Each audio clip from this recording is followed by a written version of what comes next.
Me chamo Hilda Monteiro, estou aqui para contar minha história. Sou mãe, sou palestrante e sirvo a Ele como evangelista. Eu quero contar tudo o que Ele fez na minha vida. Nasci em um lar evangélico, pai, mãe, crente desde pequenos. A gente cresceu ouvindo falar desse Deus poderoso, desse Jesus que faz, desse Jesus que surpreende. Desde criança eu fui marcada por várias vezes com um ato profético. Sempre aonde eu ia, sempre aonde eu estava com a minha mãe, que foi líder do círculo de oração, a dona Noêmia, sempre as pessoas elas iam ao meu encontro e sempre trazia algo de Deus. Então eu cresci sabendo que Deus tinha algo para fazer na minha vida. E na adolescência com 16 anos de idade, eu já liderava jovens, né? Já regia, já fazia parte também com as senhoras no coral e sempre vivendo aquilo que Deus queria. Mas quando eu tinha 19 anos de idade, por falta de maturidade, raiz, força, porque era tão corrido, a ida, era tão corrido o ensaio que eu esqueci do principal, que era ter raiz. Então o vento veio, a decepção veio, a frustração. E eu fiquei cheia de mágoa, eu fiquei cheia de ressentimento e aquilo cresceu dentro de mim que me afastou da presença de Deus.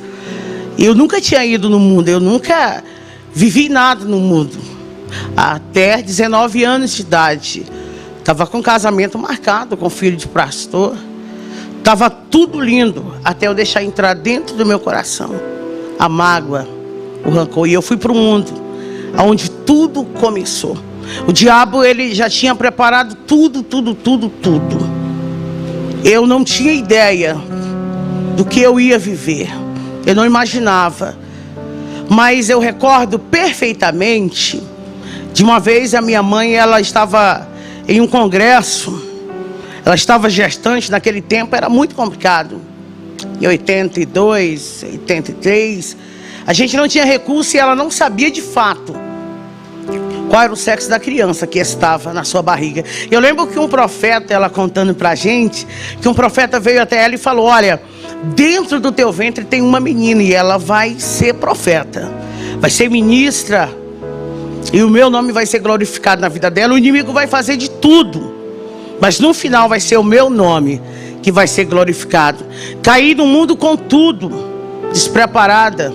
Para você ver o tanto que foi sério, que a gente nunca na vida tinha passado em frente a uma boate ou algo de tipo. Então a minha primeira vez no mundo que eu fui, eu já conhecia a bebida, já conhecia a dança, e eu achei interessante aquilo. E eu não queria mais saber de igreja, eu achava chato, não queria mais saber. Minha mãe sempre insistia, sempre ela dizia: Hilda, volta, filha, enquanto há tempo. Não vai, sempre ela batia nessa tecla, mas eu fui me aprofundando. E conheci o pai dos meus filhos em uma boate. Eu não imaginava quem ele era, mas ele já era um grande traficante naquela região. E a gente se envolveu, e daqui a pouco eu já estava envolvida totalmente em tudo que você possa imaginar do crime. Com um ano que eu estava afastada dos caminhos do Senhor, eu já tinha mais de 5 pontos de tráfico ali no Pará. Eu não conseguia mais sair, eu fiquei presa na maconha. Eu comecei com a maconha, o cigarro. Com a bebida eu não largava o uísque. Era 24 horas. Mas de verdade eu sentia um vazio na madrugada. Eu lembro que quando eu estava sozinho, quando o efeito das drogas elas acabavam, as lágrimas desciam nos meus olhos. Mas eu não tinha força e eu estava já envolvida demais para retroceder. Foi quando a gente estava dominando a metade quase de todo o Pará. Mas minha mãe, ela não desistia. Tive filho, meu primeiro filho, o primogênito, que é o Lucas. Quando eu tive o Lucas, a minha família acolheu ele, pegou ele. Porque essa vida de tráfico, de correria, essa vida de assalto não é fácil. Não tem como construir família aí. É mentira, é roubada isso. A gente não consegue construir nada. A gente só consegue alguma coisa nessa vida se a gente estiver com Jesus Cristo de Nazaré. Preciso dizer para alguém que está ouvindo aqui, jovem, ei menina, não entra nessa vida, saia. O quanto antes é roubada, é fracasso. Logo após, eu ter tido Lucas, eu engravidei da minha filha Giovana. Nesse tempo eu estava tão viciada em pó, que eu tenho poucas lembranças da minha filha pequena. Nesse tempo a gente tinha tudo, tinha casa, tinha gente para fazer tudo dentro da casa, a galera do corre, tinha gente para fazer o que eu quisesse. Mas eu não era feliz, era só um fingimento. É que eu achava que não tinha mais jeito. É que eu achava que a porta tinha se fechado.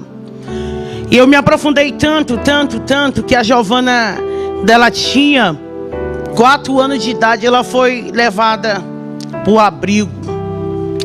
Ela foi carregada. Eu tentava lutar. Eu lembro que por mais de 2 vezes eu tentei entrar lá dentro do abrigo. Várias vezes eu até mentia. Eu mentia muito nessa época. Eu dizia, quer saber, eu quero mudar de vida. Era nada, eu só queria estar perto dela. Porque sempre a maternidade, ela vai gritar forte dentro da gente. Meu terceiro filho, eu tive muito filho, gente. Meu terceiro filho, Marcelo, quando ele veio, eu já estava conhecendo um crack. Porque eu queria saber que droga era aquela que tantas pessoas queriam. Porque era 24 horas alguém batendo naquela janela. Eu falei, quero conhecer esse crack, porque ele deve ser o bom mesmo. É melhor do que o pó, porque a maconha. Porque todo mundo quer. E os comparsas, ele falou pra mim assim, negona, na linguagem deles, se você entrar no crack, já era, hein? Se você entrar no crack, você não vai estar nessa patente. Porque eu já tinha o domínio. Eles me respeitavam como a traficante. Então eu tinha um respeito grande na favela. As pessoas onde eu passava, elas me respeitavam. Elas tinham que atender às minhas ordens. Então tinha um certo temor ali. Então eles me orientaram, o crack ele está vendendo muito. Mas não entra nisso não. Só que eu tinha dentro de mim, dentro da minha mente, a ideia que nada pudesse me dominar. Que eu estava por cima. Que nada poderia me travar. Porque eu era o que eu era. E eu achava fantástico aquilo. As pessoas abrirem. Sabe, para mim passar. Vem chegando ela. Eu achava interessante aquilo. Eu não imaginava que o que Deus tinha para mim era coisas maiores. Eu não imaginava que o que Deus tinha reservado para mim era coisas mais extraordinárias. O que o diabo dá para a gente é passageiro, mas aquilo que Deus dá para a gente é permanente.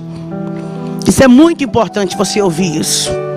Quando eu já estava conhecendo o crack, já mais de um mês, eu quero dizer que quando eu fumei pela primeira vez, eu não consegui mais largar dele. E olha que eu disse, eu me domino, mas desde o dia que eu experimentei o crack, eu lembro como se fosse hoje, que eu peguei um cachimbo e coloquei uma pedra em cima e falei, isso aqui eu quero só saber qual é a lombra. E eu não consegui mais ficar sem ele. O crack, ele se tornou tudo para mim. Tudo para mim. Eu não conseguia fazer mais nada. A minha prioridade se tornou o crack. Eu não queria mais nem cheirar pó. Maconha, eu abandonei na hora. Eu falei, o crack é o que eu preciso. O crack, nessas alturas, os meus filhos ficavam indo e vindo. Até então a família, ela tentou lutar pela gente. Eles tentavam lutar, só que a gente não conseguia. Porque quando eu me afundei no crack, quando eu conheci o crack, eu não consegui mais me dominar. Então os meus parceiros, eles me abandonaram. Eles saíram porque eu já estava sendo dependente. Agora eu já não era traficante. Agora eu era uma usuária. Então tudo aquilo que eu tinha, o nome que eu tinha, foi se acabando. foi se acabando, porque eu não conseguia fazer outra coisa a não ser ficar com o cachimbo na mão 24 horas, era só dando ordem com o cachimbo. Então fui perdendo tudo, anel de ouro, cordão de ouro, moto, fui perdendo posicionamento. E o muito interessante isso aqui, gente, a catraca ela roda. Eu lembro que um dia eu estava lá em cima, e quando eu dei fé eu estava nas ruas, Camandaraçúbia. Só que não estava já nas ruas, olhando para um lado e para o outro, tentando me refazer, mas eu não tinha mais ninguém. Detalhe, você não tem amigo no mundo, você não tem amigo do corre, você só vale o que tem. Quando você não tem mais nada, você não vale mais nada. Então não se iluda com os pássaros que batem no teu ombro. Eles vão bater até você ter para eles. No dia que você não tiver mais nada, todos eles vão virar as costas. Só que a minha mãe, ela nunca virou as costas para mim. Nunca. Todo mundo dizia: ô dona Noemi, por que a senhora não desiste? Por que a senhora não larga ela? Não adianta. Ela já saiu na manchete de novo. Poxa, a Hilda vai aparecer qualquer dia desse aí no jornal, morta. Minha mãe dizia: não, o que Deus tem para fazer na vida da minha filha vai ser feito. Por mais que eu não veja, mas o mundo vai conhecer o Deus, eu não desisto. E ela subia nos morros, nas vielas, e eu lembro que isso era tão poderoso. Eu preciso falar isso, porque tem uma mãe me ouvindo aqui, tem mães que vão me ouvir. Não desista. E ela subia na favela e todo mundo abria o caminho e dizia: vai passando uma crente, deixa ela aí, porque a filha dela está lá no morro, lá em cima. Acredita que ela passava óleo de unção? Ela fazia tantos atos proféticos, e ela batia no meu peito, eu desnorteada, drogada mesmo, e ela batia no meu peito e dizia: Hilda, tem uma promessa de Deus para a tua vida. Eu dizia: mãe, não tem mais nada para mim nessa vida, eu não tenho mais nada, o que eu tenho é isso aqui, o que restou para mim é isso aqui. Mas sempre ela liberava uma palavra dizendo: filha, Deus vai te resgatar. E um belo dia na Cracolândia, onde eu estava, um terrível dia, meu irmão chegou até a mim e falou assim: vamos no hospital. Eu não imaginava o que estava acontecendo. Ele disse: vamos no hospital, que a mãe está mal. Quando ele falou aquilo, as minhas pernas, elas tremeram, porque a minha base era ela.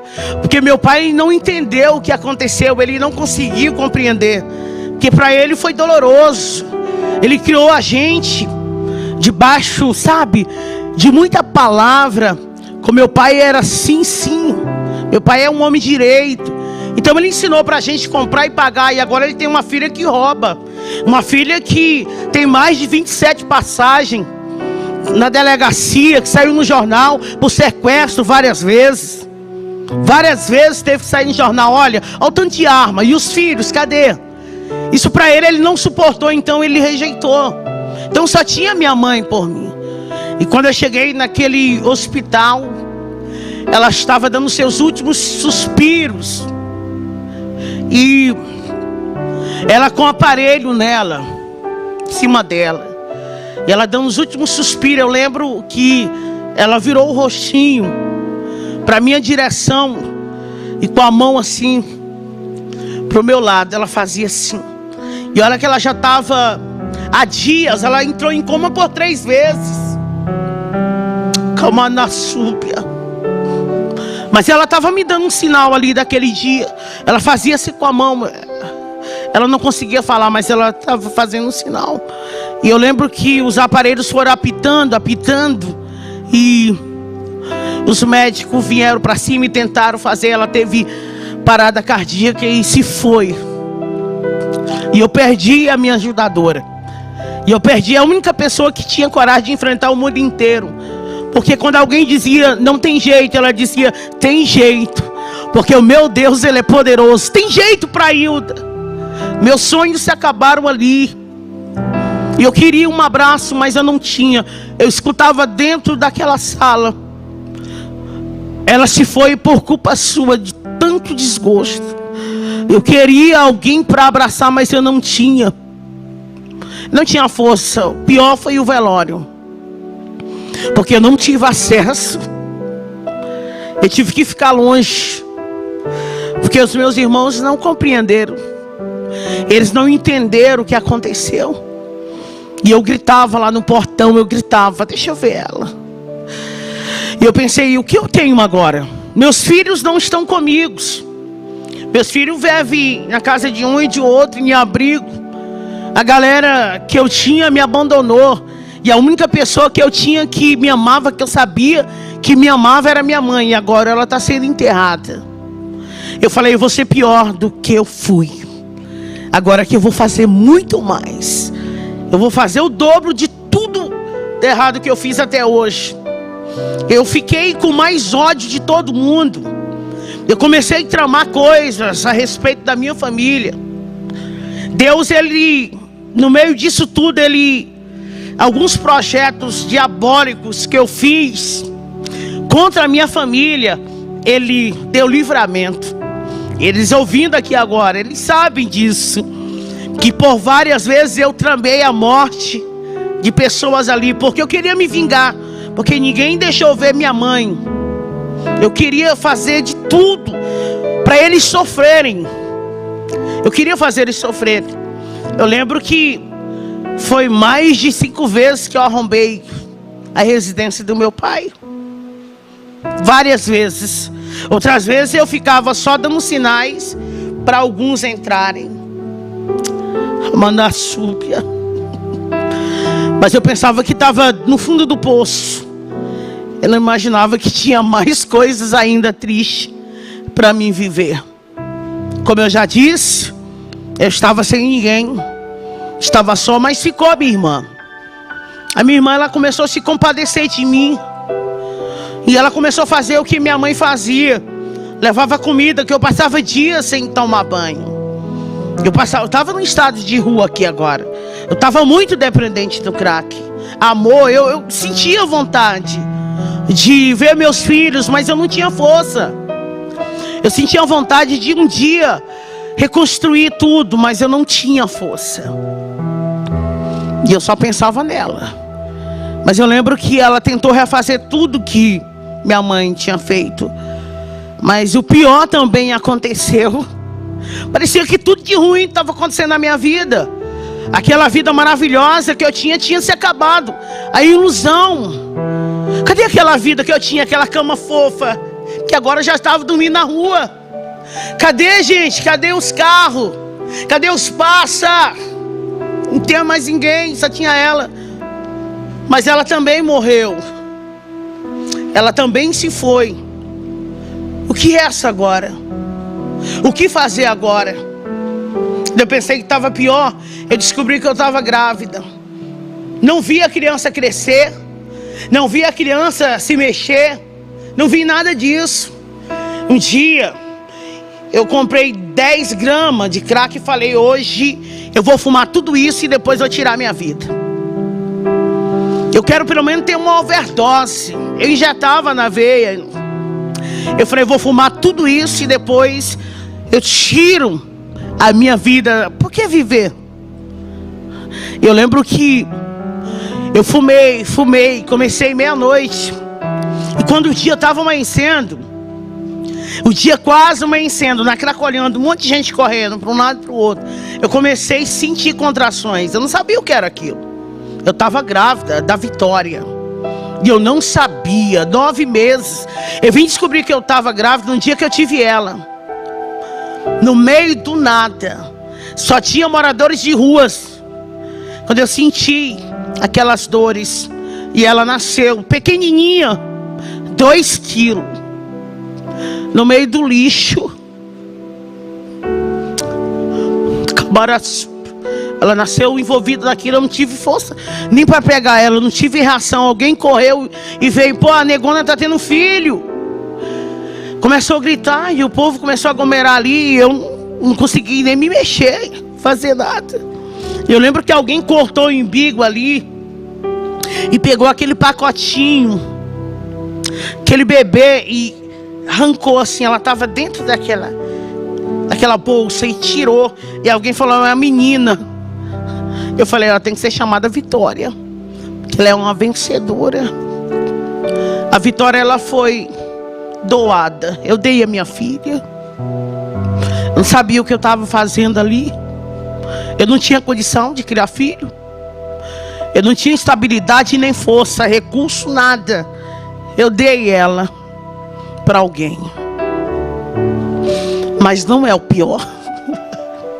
Ainda não é o pior ainda estava por vir. E ela sumiu e eu lembro que eles chegaram até a mim. Alguém chegou até a mim e falou assim: nossa, você precisa ir no médico, que você precisa ir. E quando eu cheguei lá, eu descobri que tudo dela estava ainda dentro de mim. Eu lembro que eu gritava dentro daquele hospital, porque não pegava anestesia, nada dentro de mim, que tudo estava aqui dentro, as placentas, tudo. E eu vi o desamor ali, porque alguém disse: não, é moradora de rua. E eu disse: está doendo tudo aqui. E eles diziam: é moradora de rua. Mas Deus escolheu todos nós. Para cada um, Deus tem um projeto e uma promessa. Para cada um, Deus tem um projeto e uma promessa. Não importa o estado que você está. Eu não sei em que estado é que você está passando, mas há uma promessa de Deus para você viver. Há uma saída para você. Tem jeito. Tem jeito.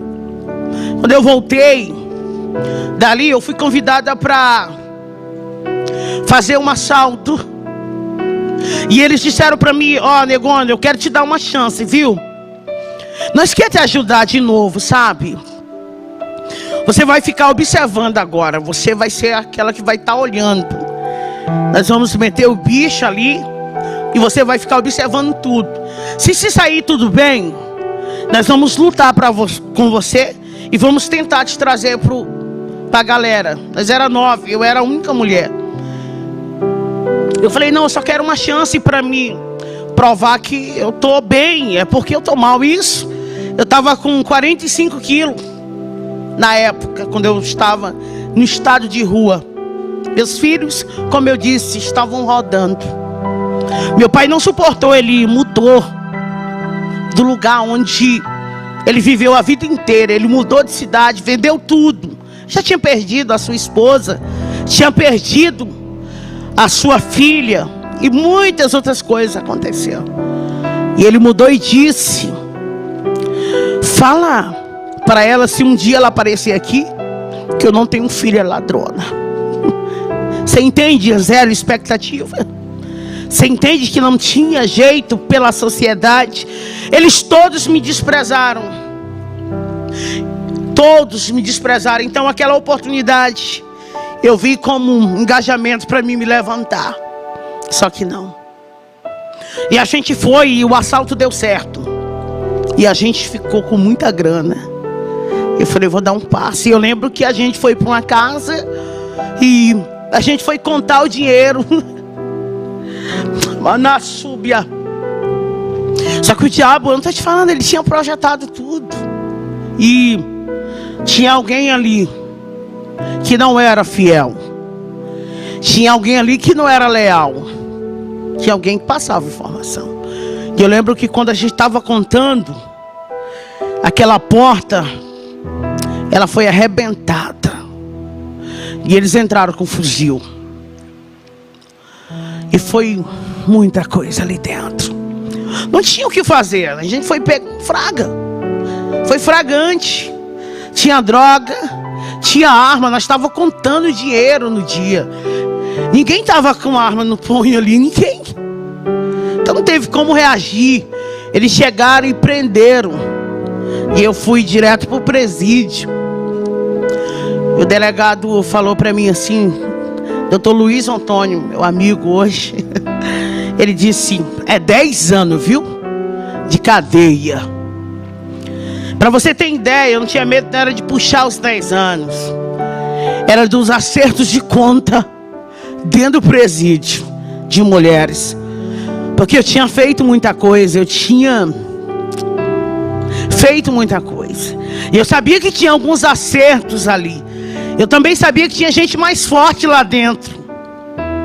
Eu lembro que alguém passou o fio e disse: mata ela aí dentro, porque ela quase me matou um dia. Ela bateu tanto em mim, esses meus dentes quase todos foram arrancados, tudo ela. Mata ela pra mim na cela. Mata. Mas eu lembro que tinha uma moça chamada Helena dentro da cela, nós era 3. E ela ficava cantando o hino da harpa 24 horas. E ela ficava: porque Ele vive, nós podemos crer no amanhã. Eu tentava tampar o ouvido. Eu recebi muitos presentes vindo de Deus, Bíblia, livros. Eu jogava tudo fora. Eu falava: Deus nunca me amou, porque eu cantava para Ele, porque eu regia no coral. Olha o que aconteceu, olha o que fizeram. Será que Deus existe? Amanda Súbia. E a ordem vinha lá do outro pavilhão: mata ela, mata a negona. E as outras 2 até pensaram: vamos pegar um chuncho, e na hora que ela deitar de bruços, a gente chega bem no peito e pronto, a gente dá uma chunchada nela. Só que a Helena era mistério de Deus dentro da cela. Porque quando a notícia chegou, ela disse: ela não, Deus tem algo para fazer na vida dessa negona aqui, ó. Nossa, eu vejo ela com uma potência, sabe?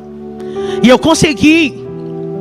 E eu lembro que com 15 dias me chamaram de novo. E ele falou: Hilda, você vai ser solta. Eu não sabia, mas tinha uma trama por aí. Você vai ser solta. Eu falava: como assim ser solta?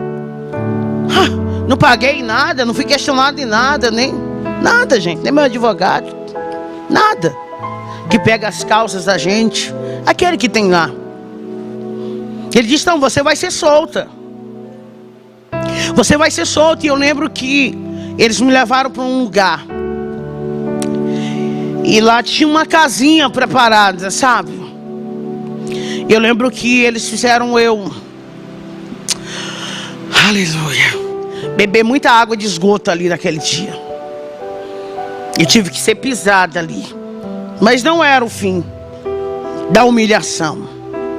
Não era o fim da humilhação.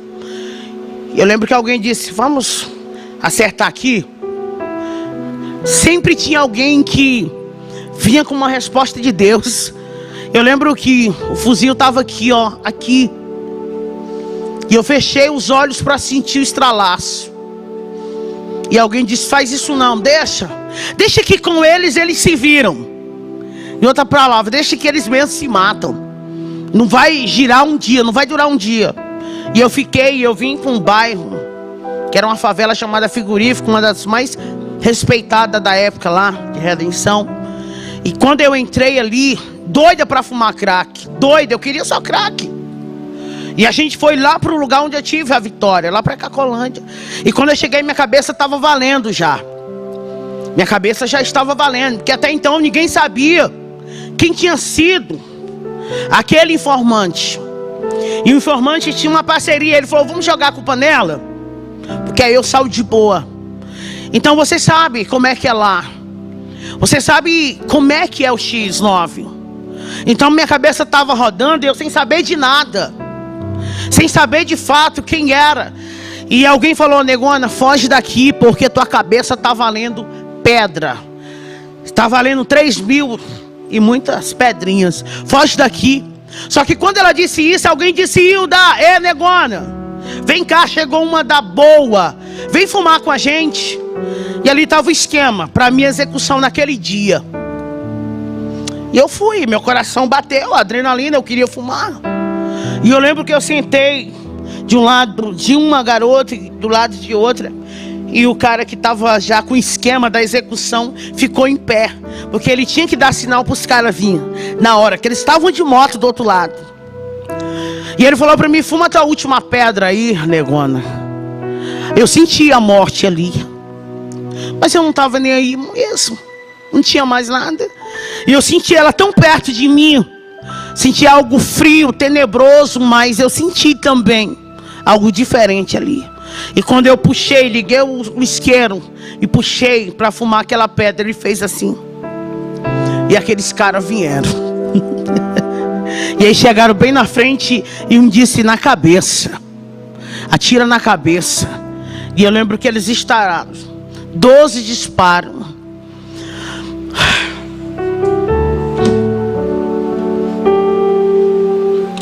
Mas tinha um escudo ali, bem na minha frente, sabe?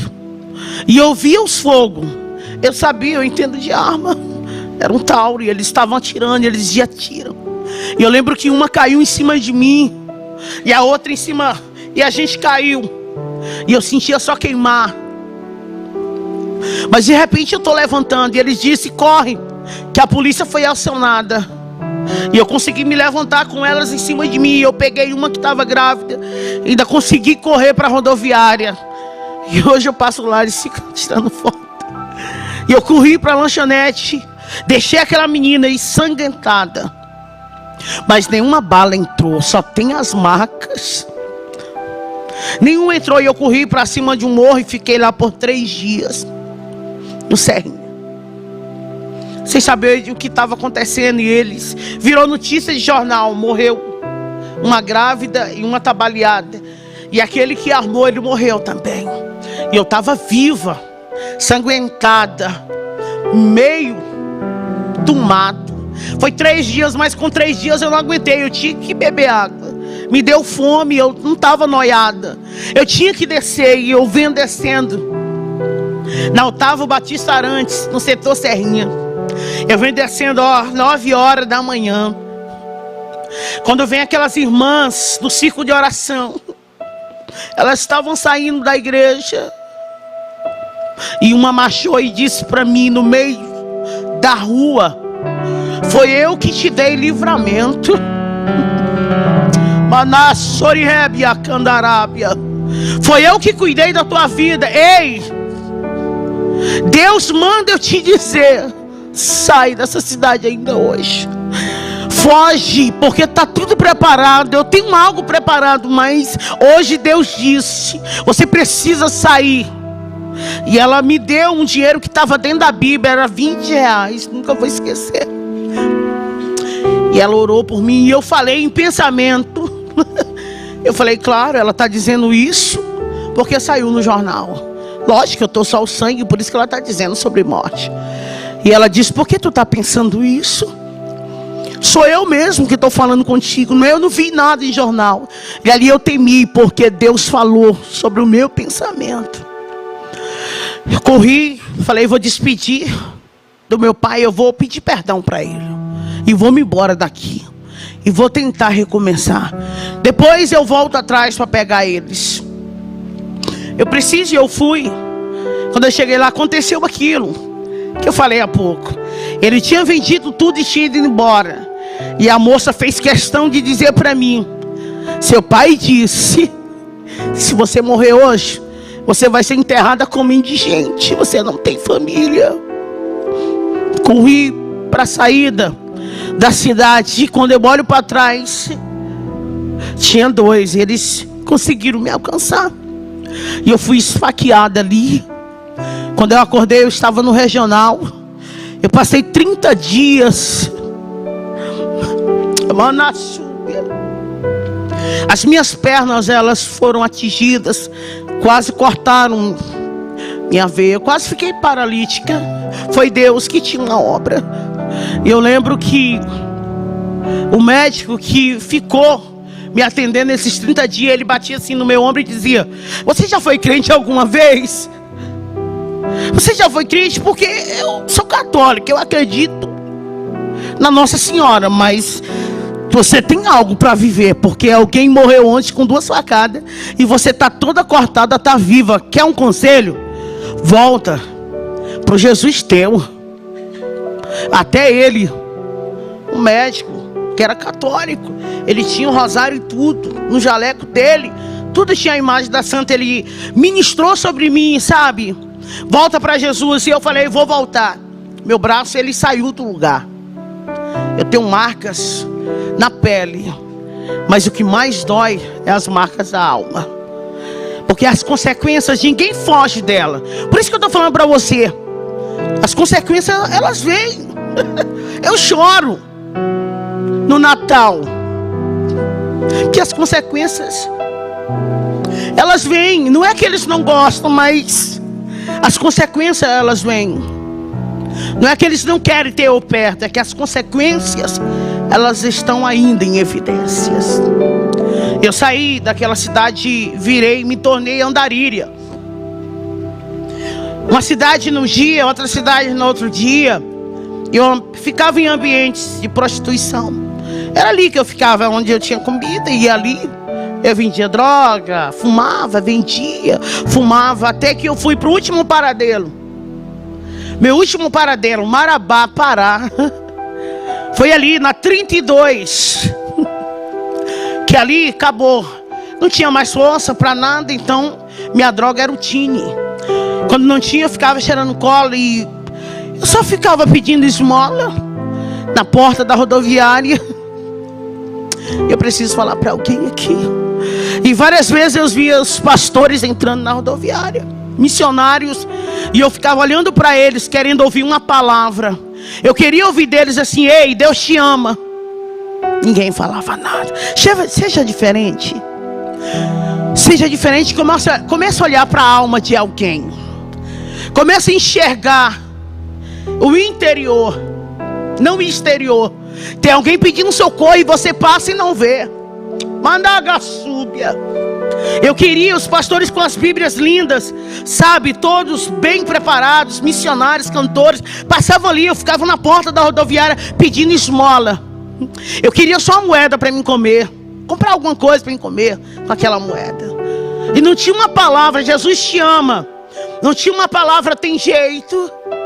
Mas Deus visitou a dona Ildenê, uma crente, e Deus falou para ela: tem uma filha minha lá no meio daquela rua. E chegou o tempo de eu dar um ponto final nisso. Andara sébia, você não vai ficar aí a vida inteira. Tem providência de Deus, socorro de Deus chegando para a vida de alguém agora. Estou sentindo uma unção de Deus aqui neste lugar. O Espírito Santo de Deus manda eu dizer que está chegando um livramento. Uma porta se abre para a tua vida aí. Remaraçúbia, visita alguém por causa do teu nome, por conta de uma promessa que eu te fiz. Deus visitou a dona Idenê. Ela tinha uma barraca de comida do outro lado. E Deus falou para ela: vai lá e pega ela e cuida dela para mim. Ela chegou com uma marmita perto de mim, no meio de mais de 50 moradores de rua. A gente brigava por papelão para dormir, gente. Quantas vezes na minha vida eu ia na lixeira, revirava ela para me comer. Eu comi guardanapo muitas vezes, sentindo o gosto da comida. É barato. E ela foi até o meu encontro. E ela disse: senta aqui. Estou vendo a cena aqui. É como se eu estou vivendo tudo, sabe? E ela falava assim: conta a tua história. Eu falei: minha história não existe. Sou um morador de rua, é isso que a senhora está vendo. E ela: não, conta a tua história de verdade. Conta a tua história, porque Deus me disse que você tem uma história. Conta ela para mim. Eu falei: não, só quero comer. E ela olhou para mim e disse: qual é o seu nome? Eu disse: é Hilda. Ela disse: Hilda, a partir de hoje na rua você não fica. Ela disse: Hilda, a partir de hoje você vai ter uma cama para dormir. Eu vou te ajudar. Eu falei: não, mas eu sou usuária de droga. Eu sou ladrona. Eu falei mesmo. E ela disse: não importa. Por você eu vou pagar o preço, porque Deus mandou fazer isso. Mandagasúbia. Relabracalacébia. E talvez você fique se perguntando por que você ora tanto por alguém, né? Que está aí. É isso. E ela me levou para a casa dela. Quando eu cheguei na casa dela, o marido dela levou um susto. Os filhos músicos, crente, pastor de igreja, outro presbítero. E eles levou um susto porque é estado de rua. Aquele cabelo que nunca foi penteado na vida. Chiclete, tudo que você pudesse pensar colado. Seca, só o lixo. Eu na porta magra, acabada, destruída, descalço. Aleluia. E ele disse: você enlouqueceu, Ildenê. Que isso? Ela disse: não, foi Jesus. Eu lembro que eles foram rapidinho para a cozinha e alguém disse assim: mãe, ela vai matar a gente quando a gente estiver dormindo. Ela parece um bicho, mãe. E ela disse: não, filho, não vai acontecer nada disso não, porque o Deus que mandou fazer isso, Ele se responsabiliza. Deus vai te dar recurso pelaquilo que Ele confiou a você. Ela começou a lutar comigo. E eu ia para a igreja e eu caía possessa. E eu manifestava. Foi 1 ano ela me levando para a igreja, 1 ano. Eu dizia: por que você não desiste?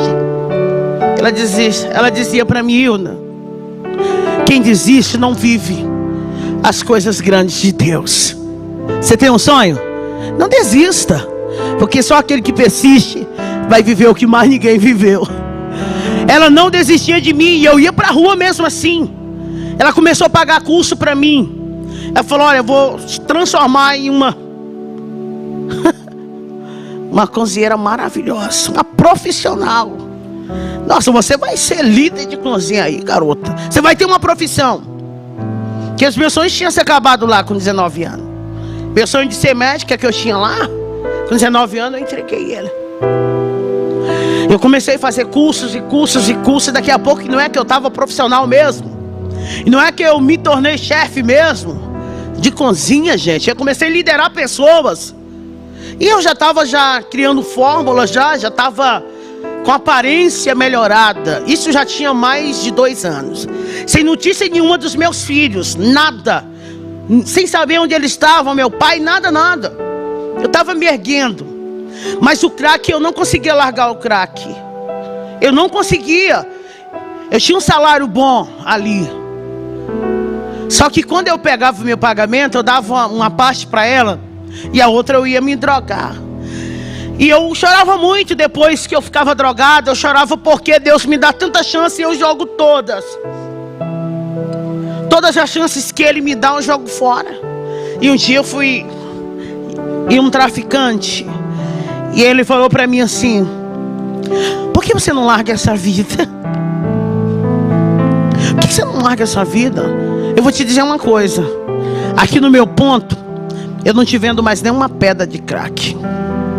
Porque você tem algo diferente. Por que você não larga essa vida? Até ele falou assim: você tem um jeito diferente. Aqui você não compra. Aqui nessa folha eu vou falar para todo mundo: você não vai mais comprar. Sai dessa vida. Eu fui em outro. Para resumir tudo aqui. E ele me vendeu. E eu saí e ele falou para mim algo assim: ó, hoje é sexta-feira. E você sabe que está matando muitas mulheres aqui. Foi um alerta ali. Você sabe que aqui está amanhecendo todo dia 6, 7. Não vai pela rua tal não. Para não ficar. Eu estou te dando esse conselho. Só que aquilo foi algo tão tentador por conta da adrenalina que o crack faz a gente sentir, que eu falei: nossa, essa rua, o que tem lá? Eu fiquei pensando, e o diabo, ele estava ali. E ele falou: boba, vai por ela mesmo, que é bem perto. Você não está doida para fumar? Então corta um atalho. Porque se você for por aquele caminho, você vai demorar a chegar. E eu sei que você quer fumar, então vai por esse.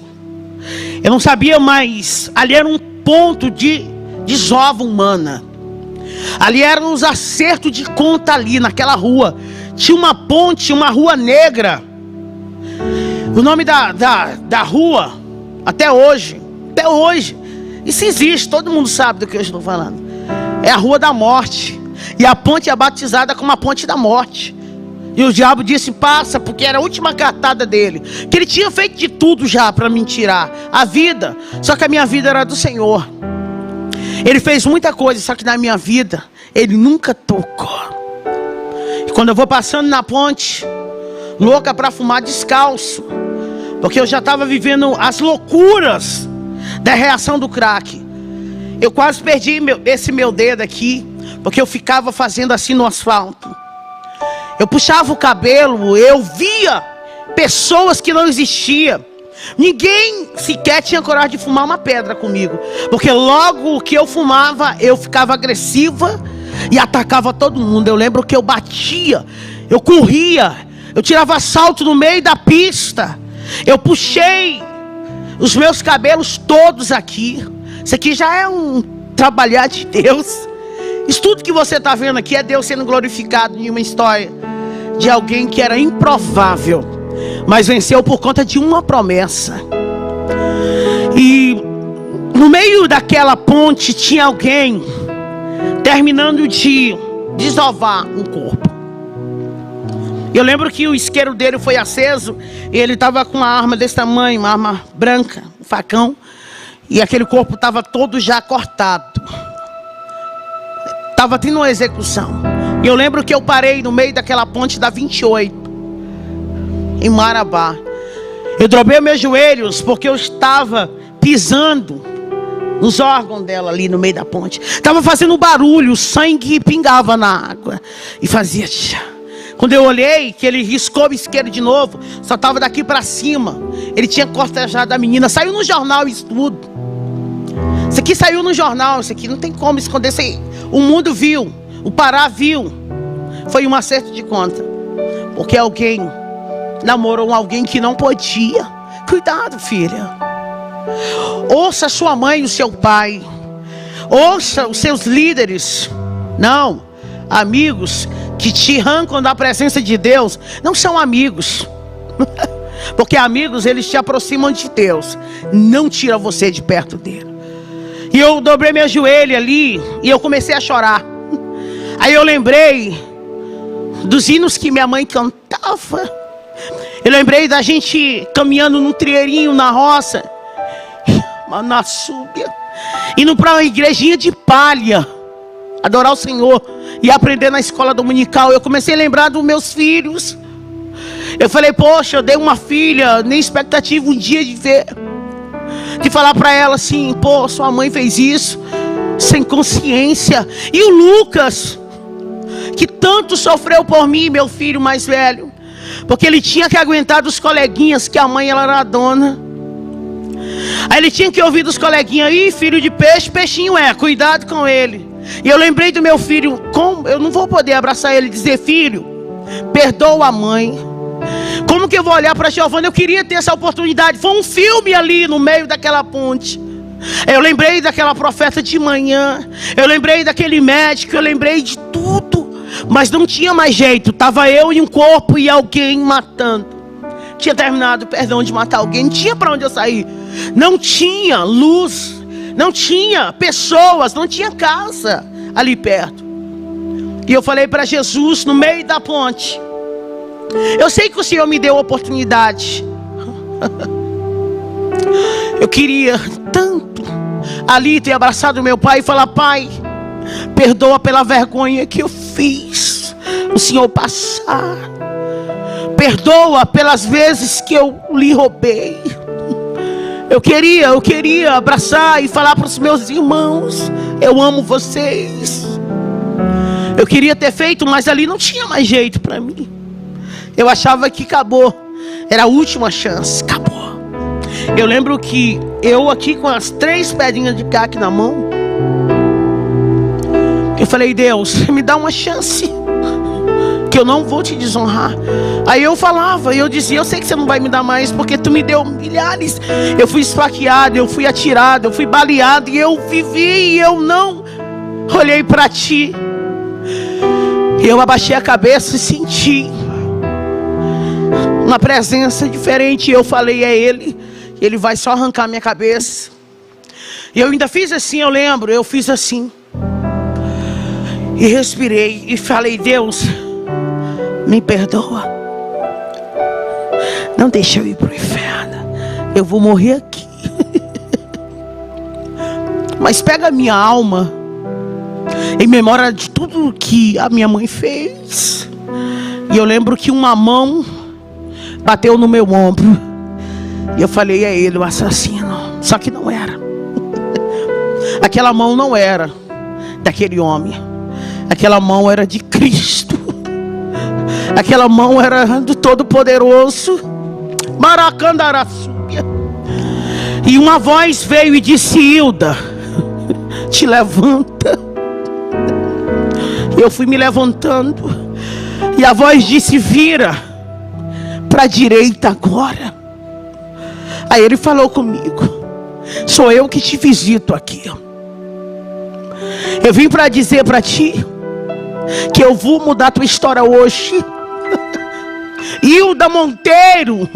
Ele falou meu nome, Hilda Monteiro. Eu vou devolver tudo que o diabo roubou. Baracalabaçúbia.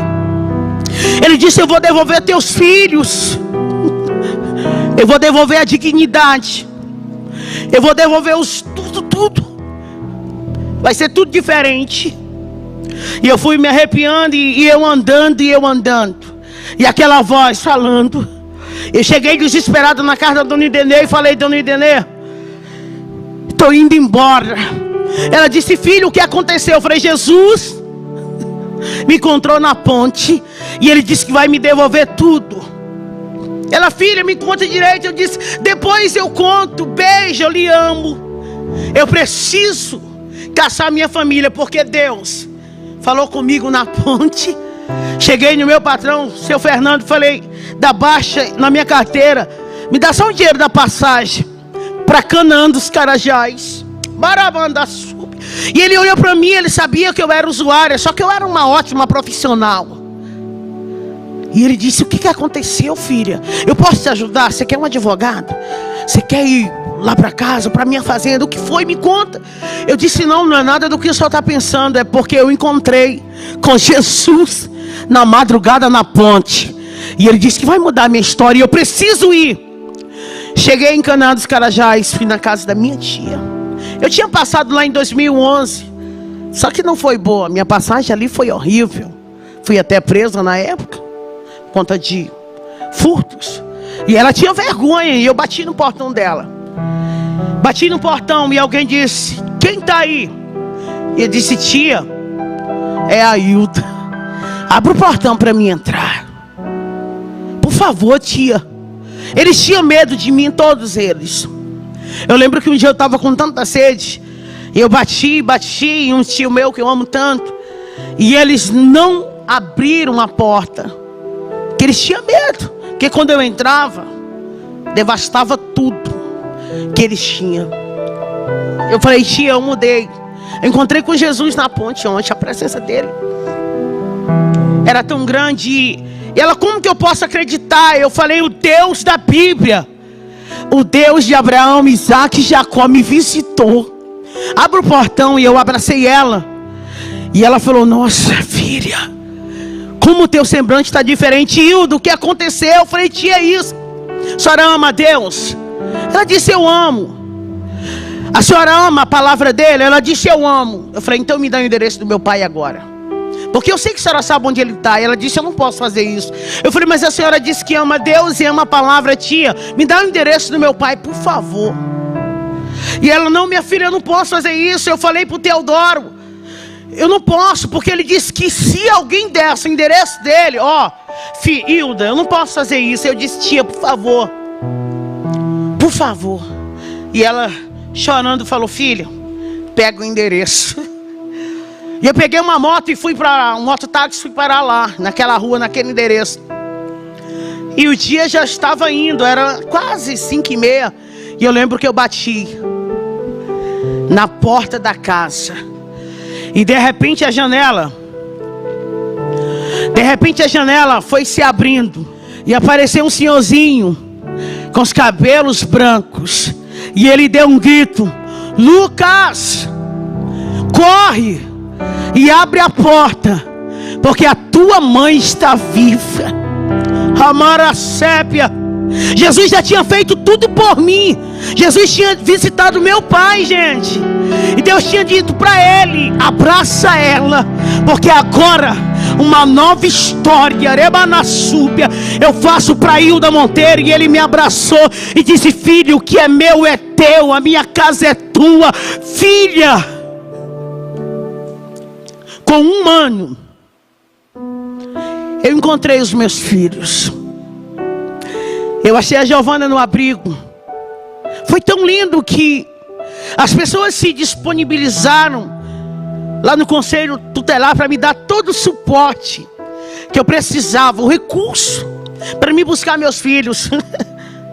Quando ela me viu, ela disse: mãe, a senhora veio me buscar. Mãe, a senhora veio me buscar. Eu falei: filha, eu vim te buscar. O estado que ela estava era deplorável. Peguei meu outro filho, o Lucas, a gente já estava tudo junto. E a gente começou a viver tudo que Deus disse que a gente ia viver. E Deus começou a fazer as coisas crescerem. E a minha casa estava bem. E eu comecei a entender o que era propósito e chamada.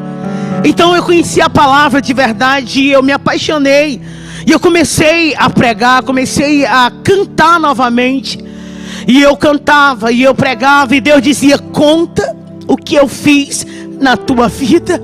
E eu comecei a ficar em guerra e falando: Deus, o que eles vão falar?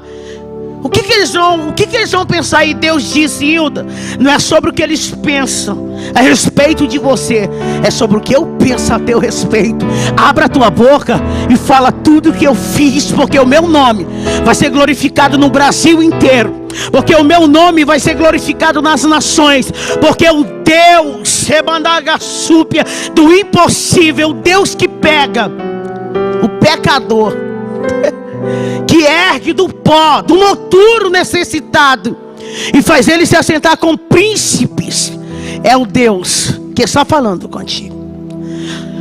Bem, estava fluindo tudo. Só que eu queria encontrar a minha filha. Aqui eu dei ela. Estava tudo lindo, eu com os meus filhos. E eu comecei a me dedicar, a fazer tudo. Era uma cobrança dentro de mim. Eu dizia: eu tenho que fazer tudo por eles, porque eles sofreram tanto. Hoje eu quero dizer para vocês que meu pai mora comigo tem 7 anos. É meu amigo, meu companheiro. Meus filhos são os meus intercessores. Hoje eu falei: Deus, eu quero encontrar com a minha filha, porque eu quero saber que jeito é o rostinho dela. Eu queria saber que jeito era ela. Eu vi ela só dentro de um saquinho bem pequenininho na mão de alguém. E um belo dia eu fui cantar em um congresso. Eu estava cantando: Deus mudou a minha história, Deus, que é o meu hino da minha história. E de repente tinha alguém sentado lá naquela arquibancada, que era num ginásio. E alguém disse: nossa, ela parece com alguém, sabe? Eu estava na cidade onde eu vivi, e o pior, que eu fui cantar lá, porque Deus, quando decide honrar você, Ele honra onde você foi mais humilhado. E aquela família veio até a mim e disse: nossa, vamos convidar essa cantora para cantar no nosso congresso? Nossa, a voz dela, eu quero ela lá. Aí aquela menininha veio com eles. Eu não sabia, mas era a família da Vitória. Era minha filha ali. E ela falou: como é que eu faço para te levar data tal, dia tal, para cantar no congresso? A senhora prega também? Eu falei: prego. Aí quando ela estava falando comigo, eu olhei para ela. Aí os meus olhos começaram a encher de água. E alguém disse: mãe, ela parece demais com aquela moradora de rua, Baraçúbia. Mas ela não é daqui. Aí eu falei: mas eu morei 30 anos aqui. E um dia eu dei minha filha aqui.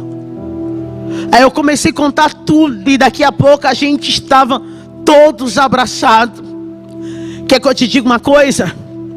Deus, Ele faz o sobrenatural. Aquilo que não existia, criar existência pelo poder da palavra dEle. E eu encontrei com a minha filha hoje. Ela manda aqueles áudios para mim, sabe? E fala: mãe, eu te amo. Aí ela fica dizendo para todo mundo: eu tenho uma mãe cantora. Deus está trabalhando. Ela ainda não está comigo, mas ela está com a família tão linda. Amo. Resumindo aqui minha história, hoje eu viajo contando meu testemunho. Hoje aonde eu vou, eu falo o quanto Deus é extraordinário. Hoje eu sou essa mulher aqui. Hoje eu dou palestra para mulheres. Hoje eu sou escritora. Eu tenho o meu livro. Hoje eu resido em Goiânia. Hoje eu tenho minha casa. Hoje eu tenho o meu lar. Hoje eu vivo as promessas de Deus. Porque se o pai tivesse olhado para o filho que saiu da casa com tudo, pelo um olhar humano, ele não tinha deixado o filho entrar. Mas o filho veio sem nada, destruiu tudo que ele tinha, perdeu-se. Mas um dia ele voltou e o pai abriu as portas. Hoje eu só estou aqui vivendo essa promessa de Deus, porque o pai abriu a porta. Eu termino aqui dizendo que a porta de Deus está aberta para a sua vida. Acredite nas promessas de Deus. Não desista, porque o que Ele tem para a sua vida está só começando. Hoje eu viajo no Pará inteiro e as pessoas falam: nossa, você era aquela. Hoje nós estamos aqui para viver esse sonho que um dia Deus sonhou. E eu encerro dizendo: muito obrigada, meu Deus. Hoje eu estou restituída. Hoje eu estou vivendo tudo que minha mãe chorou um dia e profetizou. Não desista, porque Deus é fiel.